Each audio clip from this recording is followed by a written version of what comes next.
How are you all doing? You're being so fantastic. This wraps it up for me, this panel. But I'm delighted to be sitting next to my son. I was not going to tell you I'm far too young. She had to been 4. 2, actually, but that's fine. And Derek Hughes, who is the writer par excellence on Warehouse 13. So it's been a terrific adventure for me. And I hope that I will be asked back to continue my maternal duties with this very naughty person. Yes, Derek and his partner Ben Rabb actually wrote The 40th Floor, which was the last episode that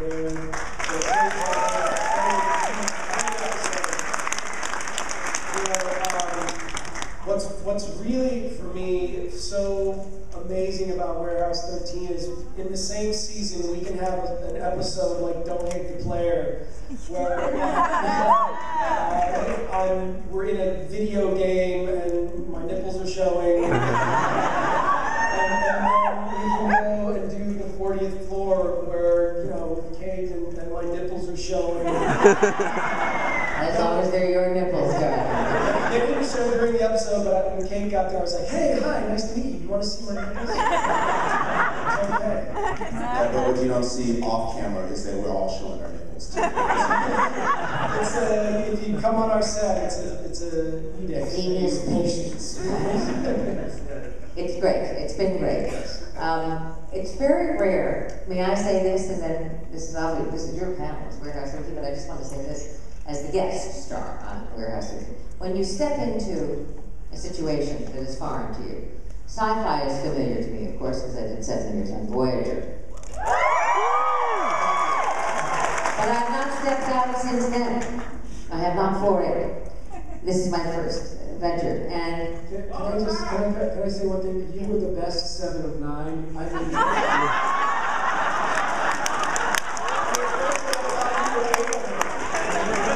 I was like, that was... So go on. for your nipple jokes. So it was like a match made in heaven, that's all. I loved this one. I love the idea of this pairing. I loved Saul Rubinek, his intelligence, his sense of humor. My chemistry with Joanne Keller was unexpected, a great surprise, and a delight. And I found Alice and Scagliotti to be superb. The girl is great. And I would say that Jack Kenny is probably the best showrunner I've ever worked with. So I would hope that they would ask me back, but I don't know. It's all up to me. And I may love it. What did y'all think of it when you learned that I was going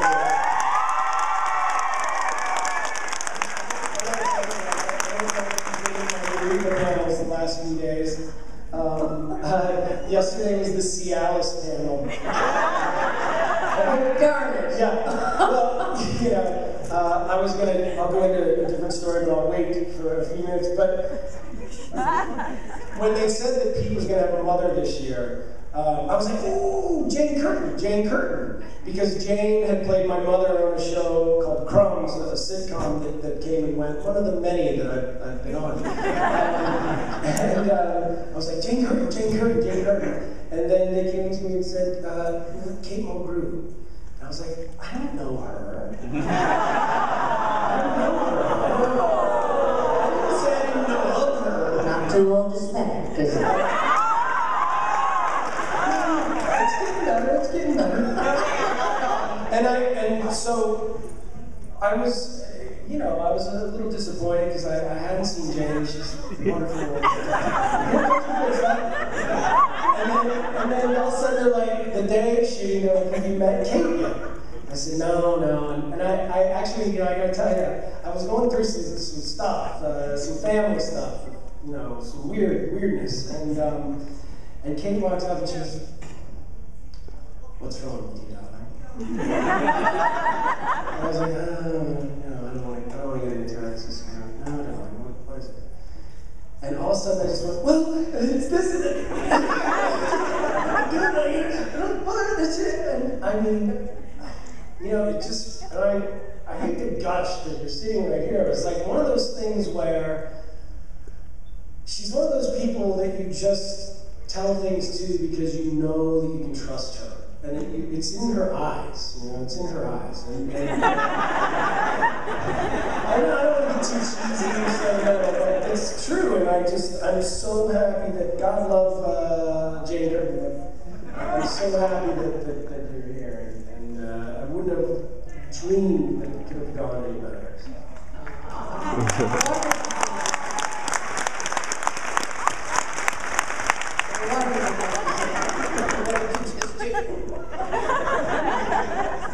But you were talking about Cialis. Wait, are we making it another Cialis? I'm right here. It may be. Yes, go on. Cialis Part 2. Return of the Boner. Okay, so the reason that guys, young ones, don't Down with that boner. Down, I said. This is all, it's PG, it's PG. She's asking me something. Okay, Yes. very quickly, if you actually have to watch the commercials during Warehouse 13, which apparently my sister does, she has a 9-year-old son, and there are Cialis commercials that run throughout Warehouse 13. They run throughout everything. Culture runs on this. Yeah, really? I was watching Sigmund and the Sea Monsters the other day. A single Cialis. 2 Prilosec and a thing for Crohn's disease. I don't know if that's like, know your audience, people. So anyway, some guys called me and I was like, because I've been Twittering, I'm like, why does my sister have to explain erectile dysfunction to her 9-year-old while watching our family show?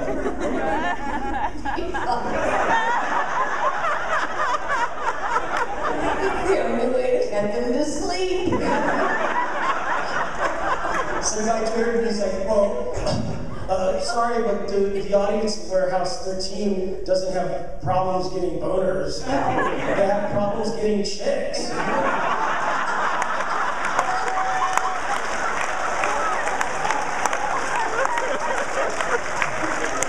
Alright, I think we should take a couple of questions. Yes. Please, yes. I asked the American sci-fi people who ran the first crossover panel, I said, so did Cialis and all those other things come up? And they went, no, Lee, it's just you. Here's our first question. You killed her. She's a Cialis fan.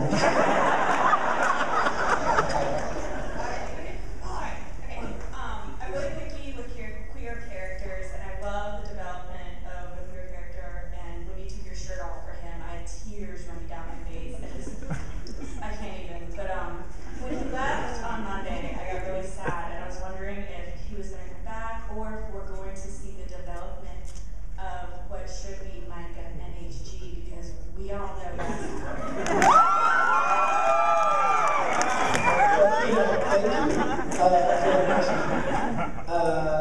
on Twitter, I found this video that somebody had excuse me, put together of HG and Micah. Like, in the way they edited it, it would be like, HG would go, oh.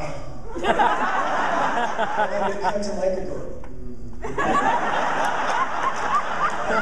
So there was all this hilarious innuendo, so I posted it on Twitter, and then everybody's like, oh my god, Eddie, you're a shipper. Who knew? You're a shipper, you're a shipper. And I was like, am I? Am I a shipper? I thought it was some lesbianic slang that had to do with the Navy. Ship? I don't know. Ship. I have no idea what you're And talking then I found out they want to see them have a relationship. Well, a femme slash. Do you want to have Mike Family show, and family show. HG have a lesbian relationship? I don't know how Joe would feel about that. What do you think? What do you think, Derek? HG's bisexual. She already said it. HG or Jamie?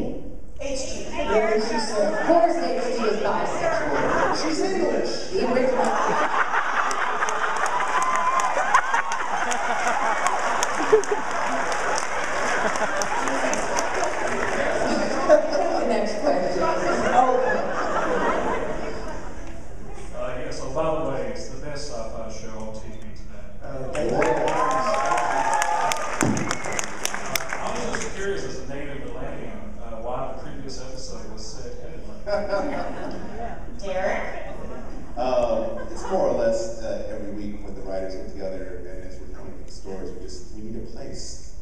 fun place. And we were like, well, we haven't done Atlanta yet.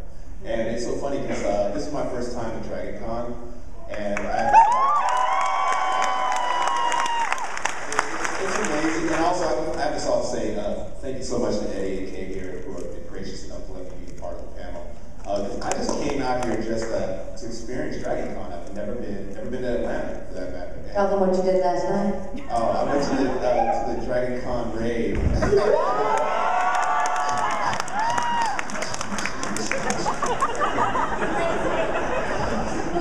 That's what I did, all right. How many of you were at the rave last night? How many of you have not slept since you arrived? How many of you took Cialis? Did that answer your